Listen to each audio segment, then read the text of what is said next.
Hello friend, સ્વાગત છે તમારું મારી યુટ્યુબ ચેનલ ધર્મિષ્ઠાની રસોઈમાં। આજે આપણે એકદમ હેલ્ધી અને ટેસ્ટી નૂડલ્સ બનાવીશું। તો આપણે આજે નૂડલ્સ છે તે જુવારના લોટમાંથી બનાવીશું, જેના માટે આપણે જુવારનો લોટ 2 કપ લીધેલો છે, જેમાંથી આપણે 5 વ્યક્તિઓ માટેના નૂડલ્સ બનશે। હવે આપણે 1 ચમચી જેટલું મીઠું ઉમેરી અને પાણી લઈ લેશું। તો આપણે ગરમ પાણી લેવાનું છે, જેથી કરીને એકદમ સરસ આપણો લોટ બંધાઈ જશે।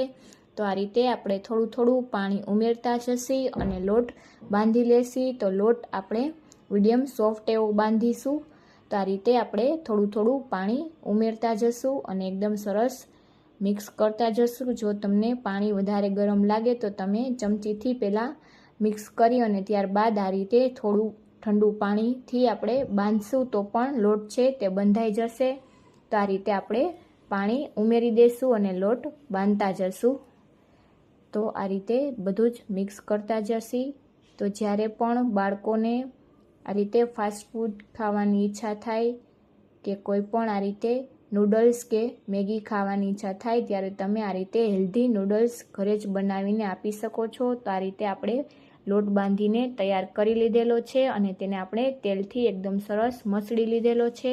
તો હવે આપણે આ રીતે ઓવલ શેપ કરી લેશું અને આપણે આ રીતે સંચામાં આપણે તેને સેવ જે રીતે પાડીએ એ રીતે પાડી લેશું। તો આપણે સંચાને પણ પહેલાં તેલથી ગ્રીસ કરી લેશું, જેથી એકદમ સરસ આપણા નૂડલ્સ છે તે આપણે પાડી શકીએ। તો આપણે જે ગાંઠિયા માટેની આ રીતે જારી આવે તે લીધેલી છે, તેને પણ આપણે આ રીતે તેલથી ગ્રીસ કરી લેશું અને આપણે તૈયાર કરેલો જે આ લોટ છે તેને એમાં ઉમેરી દઈશું જુવારનો અને ત્યારબાદ આપણે તેને પેક કરી લેશું। તો એકદમ ઇઝીલી આ નૂડલ્સ છે તે બનીને તૈયાર થઈ જાય છે। હવે આપણે પાણી ગરમ થવા માટે મૂકી દઈશું અને આપણે આ રીતે કાણાવાળી પ્લેટમાં તેને પણ તેલથી ગ્રીસ કરી લેશું, જેથી કરીને તે એકદમ સરસ ચીપકી ન જાય અને સરળતાથી આપણે તેને લઈ શકીએ। તો આ રીતે આપણે પાણી ગરમ થઈ જાય ત્યારબાદ આપણે આ રીતે નૂડલ્સને પાડી લેશું। તો આ રીતે સતત આપણે સંચાને આ રીતે ચલાવતા જશું। તમે ગોળ કે આ રીતે તમે ફેરવીને પણ આ રીતે કરી શકો છો। તો આ રીતે એકની ઉપર એક ન આવે એ રીતે આપણે આ રીતે નૂડલ્સને પાડી લેશું। તો સરળતાથી આપણા એકદમ હેલ્ધી અને પચવામાં પણ સહેલા તેવા આપણા નૂડલ્સ બનીને તૈયાર થઈ જશે અને જે ખાવામાં ખૂબ જ ટેસ્ટી લાગે છે। તો એકવાર આ રેસીપીથી જરૂરથી બનાવીને ટ્રાય કરજો। તો આ રીતે આપણે એકવારમાં નૂડલ્સ ઉમેરી અને ત્યારબાદ તેની ઉપર પણ આપણે તેલ લગાવી લેવાનું અને ઢાંકીને આપણે તેને સ્ટીમ થવા દેશું। તો 10 મિનિટ જેવું આપણે સ્ટીમ થવા દીધેલું। તો તમે જોઈ શકો છો કે આપણા નૂડલ્સ છે તે એકદમ સરસ ટ્રાન્સપરન્ટ થઈ ગયા છે। હવે તેને આપણે નીચે લઈ અને ઠરવા દીધેલા। તો થોડા ઠરી જાય ત્યારબાદ આપણે આ રીતે તમે જોઈ શકો છો કે સરળતાથી પ્લેટમાંથી નીકળી જાય છે અને એકદમ સરસ આપણા નૂડલ્સ બનીને તૈયાર થયા છે। હવે આપણે તેને છૂટા છૂટા આ રીતે કરી લેશું। તો એકદમ પહેલાં આપણે તેને મોટા જ રાખીશું, કેમ કે જ્યારે આપણે મિક્સ કરીશું ત્યારે નૂડલ્સ છે તેના ટુકડા થશે જ। તો તમે જોઈ શકો છો કે આપણા નૂડલ્સ છે તે એકદમ સરસ પોચા બનીને તૈયાર થઈ ગયા છે અને જેને આપણે સરળતાથી છૂટા કરી શકીએ છીએ। તમે બાળકોને કહેશો તો તે પણ તમને ઇઝીલી છૂટા કરી દેશે।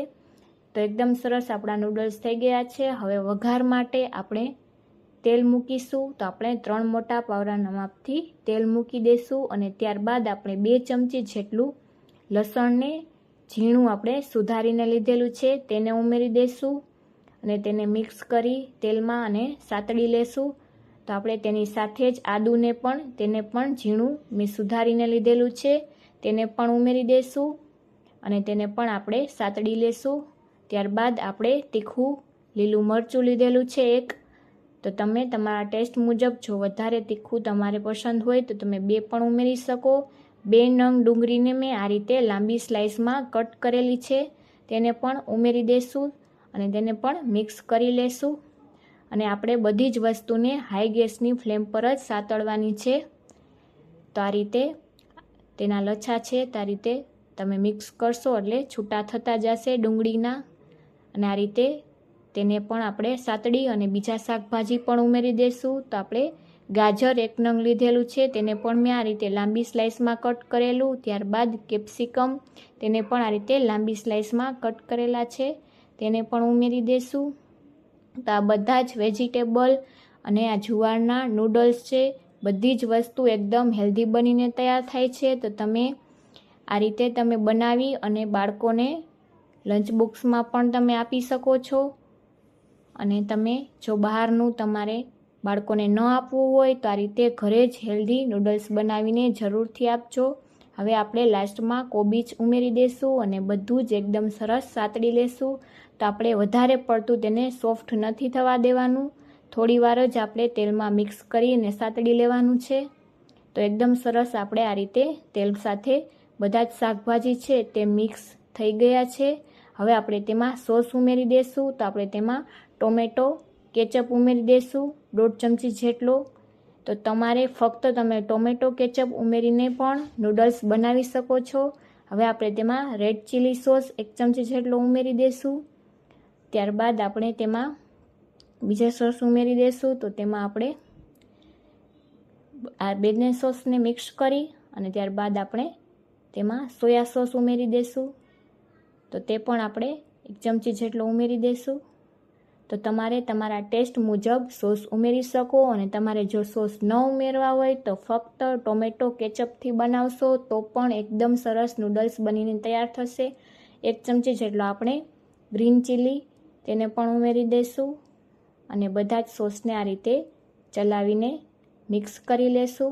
અને ત્યારબાદ આપણે જે નૂડલ્સ આ રીતે તૈયાર કરેલા છે તેને ઉમેરી દઈશું.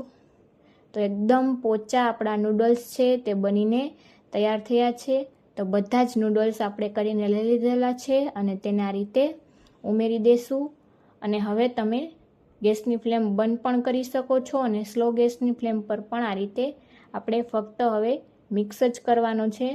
તો એકદમ સરસ મસાલા અને આપણા સોસ આ રીતે શાકભાજી બધું મિક્સ થઈ જાય એ રીતે આપણે મિક્સ કરવાના છે. તો ખાવામાં ખૂબ જ ટેસ્ટી અને ઇન્સ્ટન્ટ ઓછી મહેનતમાં બનીને તૈયાર થઈ જાય છે. હવે 1 ચમચી જેટલું મીઠું ઉમેરી અને એકદમ સરસ બધું જ મિક્સ કરી લેશું. તો તમે જોઈ શકો છો કે એકદમ ટેસ્ટી એવા આપણા નૂડલ્સ બનીને તૈયાર છે. તો તમે એકવાર આ રેસીપીથી જરૂરથી બનાવીને ટ્રાય કરજો. અને જો આ વિડીયો ગમ્યો હોય તો વિડીયોને લાઈક કરજો, શેર કરજો. અને ચેનલમાં નવા હોય, ચેનલને હજુ સુધી સબસ્ક્રાઈબ ન કરી હોય તો સબસ્ક્રાઈબ કરી લેજો, જેથી અવનવી રેસીપીઓ તમને મળતી રહે. તો આપણા નૂડલ્સ છે તે બનીને તૈયાર છે. મળીશું નવી રેસીપી સાથે. ત્યાં સુધી આવજો. Thank you for watching.